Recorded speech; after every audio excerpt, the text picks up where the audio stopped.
Saitama é, sem dúvidas, um dos maiores fenômenos dos últimos 10 anos quando se trata de protagonistas de animes de batalha. Hoje, vamos revisitar tudo o que Saitama enfrentou e superou até se tornar quem ele é atualmente. Apesar de Saitama ser hoje praticamente invencível, indestrutível e um dos personagens mais poderosos que existem, nem sempre foi assim, né? Pois é, pessoal, o Saitama que conhecemos hoje não nasceu forte, nem mesmo herói. Na verdade, na sua primeira luta contra o monstro, ele foi derrotado de forma vergonhosa. Mas agora ele já deixou todos os outros personagens do universo dele no chinelo. E para entender como ele chegou a esse nível e se transformou no símbolo de força que todos adoram, a gente precisa dar uma olhada na sua história desde o começo.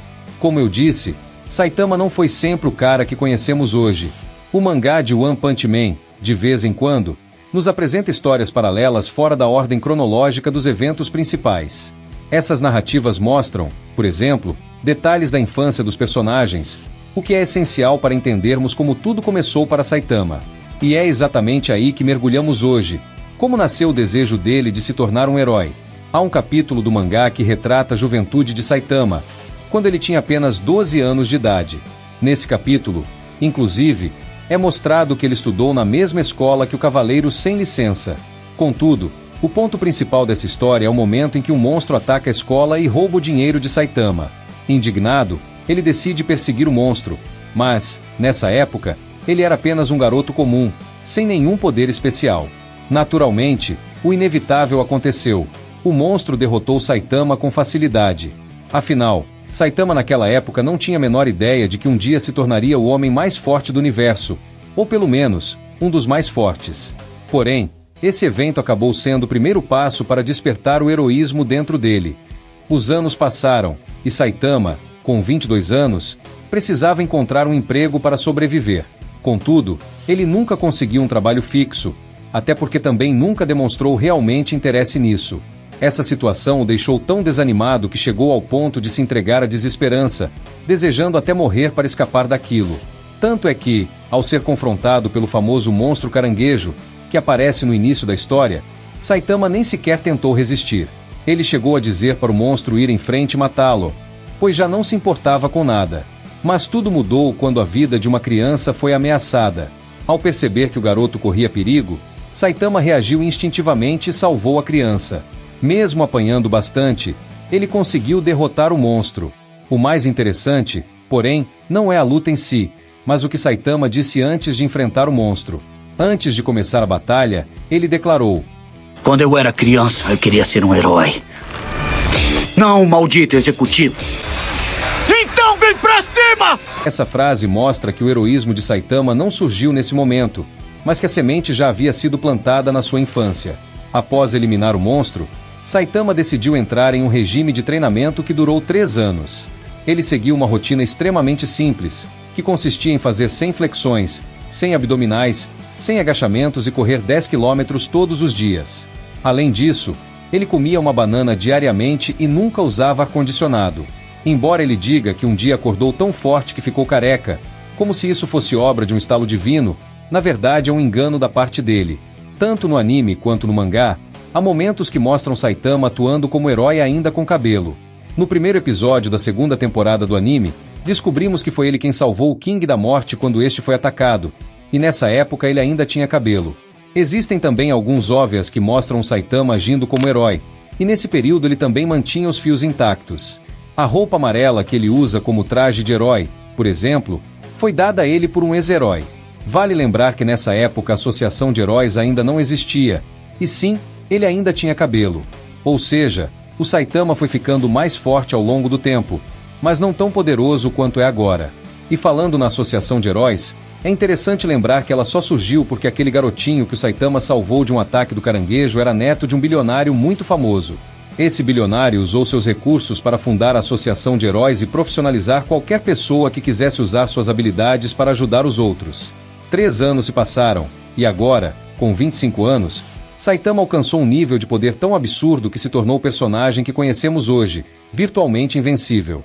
Ele consegue derrotar qualquer monstro, criatura ou ser do universo com apenas um soco. Porém, isso já vinha acontecendo antes dos eventos principais da história. Quando ele derrotou o Homem-Vacina, foi novamente com um único soco. Ou seja, qualquer um que fosse idiota o suficiente para enfrentá-lo acabava eliminado de forma rápida e brutal, sempre com um só golpe. A grande questão que fica é: será que aquele treinamento básico dele teve influência nisso? Sabemos que ele foi ficando mais forte com o passar do tempo, mas mesmo assim, é difícil justificar como um treinamento tão simples, que qualquer pessoa pode fazer, resultou em tamanha transformação. Ele pensa dessa maneira, mas acredito de verdade que esse treinamento teve um impacto significativo. Não exatamente da forma como aparenta, mas sim de uma maneira mais profunda. Pensa comigo. Já ficou claro que uma das formas de adquirir poderes e se transformar em monstros no universo de One Punch Man é através de um forte vínculo com algum objeto ou ideia. Um exemplo perfeito disso é o Homem Cão de Guarda, que se tornou tão apegado ao seu uniforme que literalmente virou um cão de guarda. Ou o Tank Top Master, que tinha uma conexão tão intensa com sua regata que se transformou no mestre das regatas, uma tradução literal de Tank Top Master. Outros exemplos dessa lógica também aparecem. Temos um homem que era tão obcecado por carne de caranguejo que acabou virando um caranguejo gigante. Outro, que era louco por carros customizados, transformou-se em um veículo. Até mesmo um homem que admirava tantos monstros acabou se tornando um deles. É aí que entra o Saitama, e ele não foge dessa regra. Desde pequeno, ele já mostrava que queria ser um herói. Mas não qualquer herói. Ele desejava ser aquele capaz de derrotar qualquer monstro com apenas um soco. E sim, isso foi dito por ele mesmo. A questão aqui é que o treinamento intenso que ele realizou durante 3 anos não foi necessariamente para aumentar seus atributos físicos, mas para reforçar o desejo profundo de se tornar invencível. A força de vontade de Saitama era tão avassaladora que ele realmente conseguiu realizar o que desejava: acabar com qualquer monstro com um único golpe. Isso, de certa forma, é quase uma paródia dos heróis de animes e quadrinhos, que sempre mostram que tudo é possível com dedicação, esforço ou até mesmo por eventos aleatórios, como ser picado por uma aranha radioativa ou atingido por um raio. Entretanto, algo mudou quando Saitama conheceu Genos. Ele percebeu uma realidade preocupante. Apesar de derrotar os monstros mais aterrorizantes do planeta, ninguém sabia quem ele era. Sempre que eliminava uma ameaça, o crédito ia para outros heróis. Muitas vezes, as pessoas acreditavam até mesmo que os monstros haviam sido derrotados em disputas territoriais entre eles mesmos. Esse ponto ficou evidente no episódio 6 da primeira temporada, intitulado A Cidade Fantasma. Aquela cidade era temida, com fama de estar completamente abandonada e de abrigar um monstro de destruição incomparável. Mas, no fim das contas, esse monstro era o próprio Saitama. Ele tinha esse poder massivo, mas ninguém sabia disso. Genos notou que, apesar de Saitama agir como um verdadeiro herói, ele não era oficialmente reconhecido como um. Isso porque não fazia parte do regime de heróis da associação. Quando finalmente se registrou, começou na classe C. Depois de derrotar o meteoro gigante, subiu para a classe B e, atualmente, Saitama está na classe A, após sua luta contra Garou. Pelo ritmo das coisas, tudo indica que não vai demorar muito para ele alcançar a classe S, a elite dos heróis. Desde o início, muitos viam Saitama apenas como um personagem de comédia em um anime humorístico. Mas, analisando melhor, há uma profundidade maior. Existe um pano de fundo em sua história que ainda não foi completamente revelado. Estamos presenciando uma evolução real do personagem, e é provável que mais detalhes de sua jornada venham à tona futuramente. Para acompanhar essas atualizações e análises, é essencial estar inscrito neste canal. Eu não vou parar de trazer conteúdos novos para vocês. Vamos explorar juntos os mangás, animes e tudo que envolve este universo incrível. Então, ativa o sininho para não perder nenhum vídeo. Confere se está inscrito, e se não estiver, inscreva-se agora mesmo. Muito obrigado por apoiar este trabalho. Estamos juntos nessa jornada.